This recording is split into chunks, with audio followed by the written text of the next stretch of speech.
자, 그러면 이제 이쪽은 다 봤죠? 이쪽은 다 봤는데, 자, 제일 왼쪽 밑에 보면은 조그만한 스피커 모양의 아이콘이 있습니다. 이 아이콘을 한번 클릭해 보겠습니다. 자, 클릭해 보니까 숨어 있는 버튼들이 나왔죠?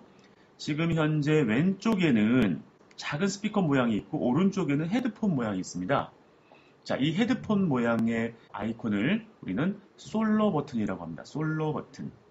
그 다음에 왼쪽에 있는 이 스피커 모양을 뮤트 버튼이라고 합니다. 자, 이건 평소에 숨어 있죠. 그러다가 이 버튼을, 밑에 있는 이 버튼을 누르면, 오디오 컨트롤 버튼을 누르면 이게 나오는데요. 이게 뭐냐면요. 우리가 만약에 작업을 할 때 오디오의 일정한 트랙을 꺼놓고 하는 경우가 많죠. 그럴 경우에 이거를 꺼놓으면요. 어떻게 됩니까? 들리지도 않지만 출력도 안 되죠. 그래서 자칫 잘못하면은 깜빡 잊고 우리가 출력하게 될 경우에는 실수를 하게 됩니다. 그럼 다시 출력을 해야 되겠죠.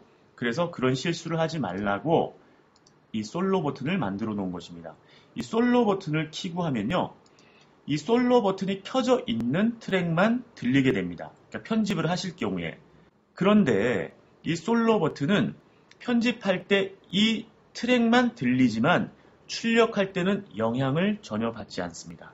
그래서 내가 깜빡 잊어버리고 이 버튼을 끄지 않았다 하더라도 출력에는 영향을 받지 않기 때문에 다시 한 번 더 출력을 해야 된다든지 수정할 필요가 없는 거죠. 이거를 하게 될 경우에는 우리가 이 트랙 전체가 출력에서 제외되는 거죠. 그래서 이렇게 실수를 했을 경우에는 다시 출력을 해야 되는데 그런 실수를 하지 말라고 이 버튼을 만들어 놓았습니다. 이게 솔로 버튼입니다. 그 다음에 이 오디오 컨트롤 버튼 옆에 있는 이 버튼을 보시면은 자, 클립 키 프레임 버튼이라고 하는데요. 자, 이걸 누르니까 타임라인에 이 선이 그어지면서 한 칸씩 더 생성이 되었죠. 그런데 생성이 되었는데 여기에는 어떤 벽돌 모양의 그런 칸이 나왔고 또 어떤 부분에는 아무것도 없는 칸이 나왔어요. 이 벽돌이 있는 부분은 뭐냐면요. 스피드를 조절하는 곳입니다. 파이널 컷 프로 7에서는 스피드 조절하는 기능이 조금 더 쉽게 됐는데요. 바로 그게 이 부분입니다. 그래서 이 부분에서 커서를 올려다 놓으면 펜 툴로 바뀌고 있죠.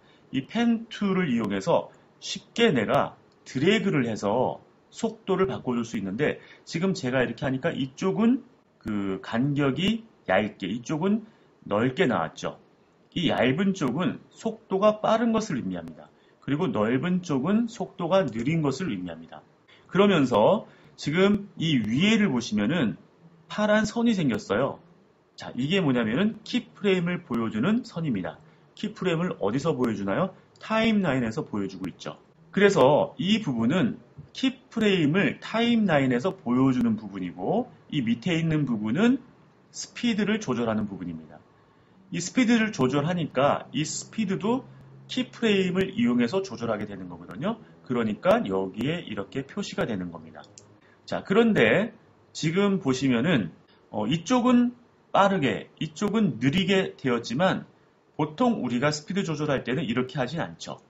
예, 보통 할 때는 이쪽은 빠르지만 이쪽은 정상 속도 또는 뭐 이쪽은 정상 속도지만 이쪽은 느리게 이렇게 된단 말이죠. 그럴 경우에 지금 이렇게 하면은 예, 이쪽은 빨라지고 이쪽은 느려지고 이렇게 된단 말이죠. 이 상태에서 한쪽만 빠르게 한다든지 한쪽만 느리게 할 때는 자, 쉬프트 버튼을 누른 다음에 여러분이 드래그를 하시면 됩니다. 그러면 이쪽 부분은 정상 속도이고 이쪽 부분은 빠른 속도이죠. 자, 다시 그러면은 이쪽에서 이쪽으로 가볼게요.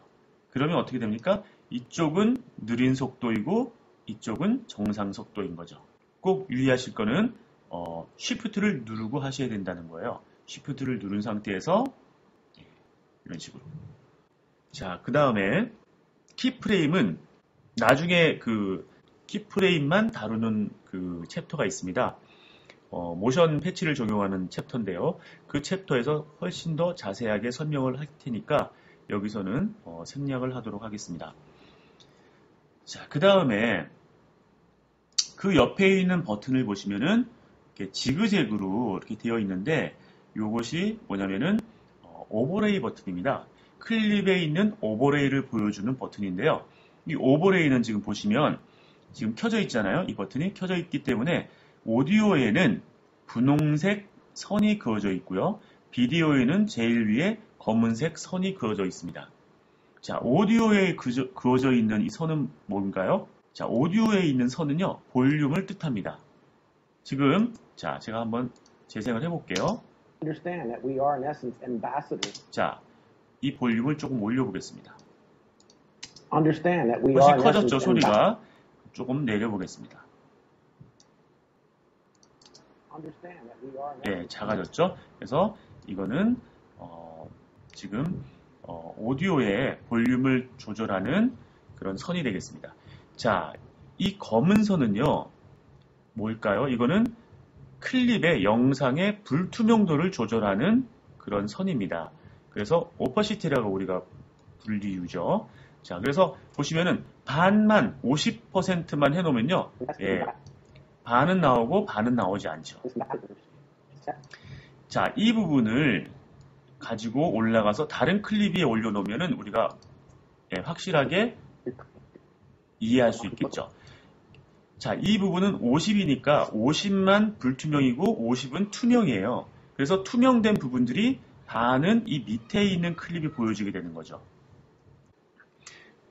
그 다음에 이 옆에 있는 예, 이 막대 그래프처럼 생긴 이 버튼은요, 클립의 이 타임라인의 넓이를 조절하는, 트랙의 넓이를 조절하는 그런 버튼이 되겠습니다. 일반적으로는 세 번째에다가 놓고 씁니다.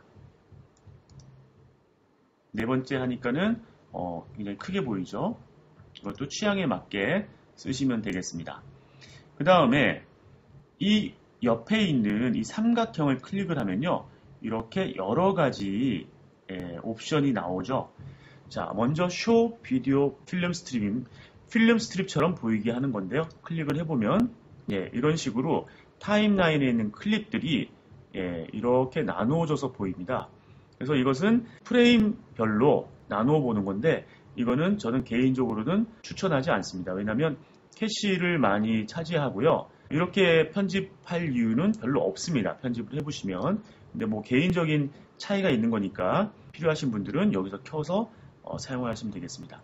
그런데 이제 두 번째 보시면은 Show Audio Waveform이라고 있습니다. 저는 이거는 꼭 켜놓고 하시기를 저는 추천을 드립니다. 왜냐하면 이것을 켜놓으면 지금 보시는 바와 같이 클립에, 오디오 클립에 보시면은 웨이브폼이 이렇게 있죠. 이 웨이브폼이 있기 때문에 자, 이 부분 같은 경우에는 트랙이 오디오 트랙 1과 2가 있는데 오디오 트랙 1에만 들어가 있구나. 그러니까 이거는 뭐예요? 모노라는 얘기죠. 이거를 우리가 들어보지 않고도 알 수가 있죠. 그 다음에 이렇게 보시면은 이 웨이브폼이 굵은 쪽, 웨이브폼이 두꺼운 쪽은 어떻게 되나요? 볼륨이, 소리가 크다는 것을 의미하고요. 이 웨이브폼이 두께가 얇다라는 것은 소리가 없거나 작은 것을 의미합니다. 그래서 우리가 이거를 듣지 않고도 오디오를 직접 들어보지 않고도 우리가 어디에서 잘라야 할지를 대충 알 수가 있죠. 그래서 이걸 이용하시면은 편집을 하시는데 훨씬 더 유용하시리라 생각이 됩니다. 그 다음에 Through Edit이라고 하는 거는요, 우리가 이거를 이 클립을 자를 때가 있죠. 이렇게 자를 때 자른 표시를 보여주게 됩니다. 이 자른 것들은 우리가 다시 붙여줄 수 있는데요. 자, 가운데에 정확히 선택을 하시고 마우스 오른쪽 버튼 눌러서 Join Through Edit을 눌러주시면은 다시 붙게 되죠. 그 다음에 다른 것들은 뭐 설명드릴 필요는 없을 것 같고요.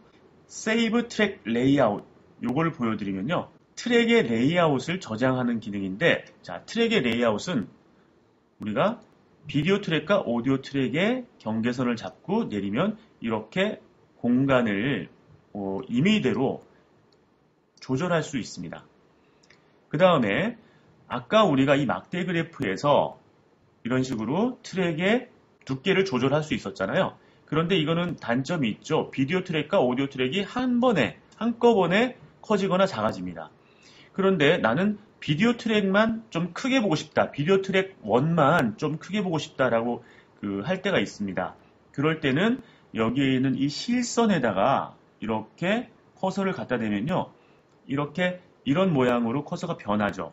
이 상태에서 클릭하고 올려주시면요.